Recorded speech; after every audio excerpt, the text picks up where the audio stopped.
আসসালামু আলাইকুম গাইস, দেখতে পাচ্ছেন ইন্ডাকশন দিয়ে ভাত রান্না করতেছি। সকাল 6:33। বাচ্চারা স্কুলে যাবে, 8টা থেকে ক্লাস। সকালবেলা উঠছি, নাস্তা বানামু। ওইটা দেখি যে গ্যাস নাই। কালকে থেকে নাকি ব্যাংক বন্ধ করে দিছে, রাত্রে 12টা থেকে ব্যাংক বন্ধ, বিকাশ বন্ধ, এখন গ্যাসও বন্ধ। নির্বাচনের আগে এই অবস্থা, নির্বাচনের পরে যে কী হবে আল্লাহই জানে ভালো।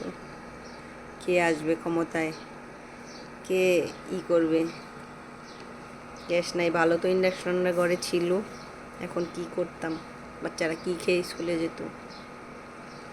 আমার মতো কার কার এরকম হয়েছে, কার কার এলাকায় গ্যাস নেই, কমেন্টে বলে যান।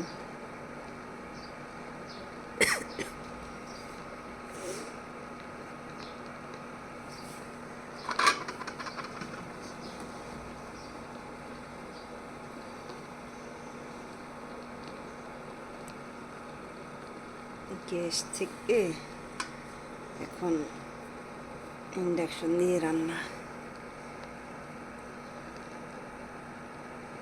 রাত্রে কয়টা থেকে বন্ধ করছে কে জানে।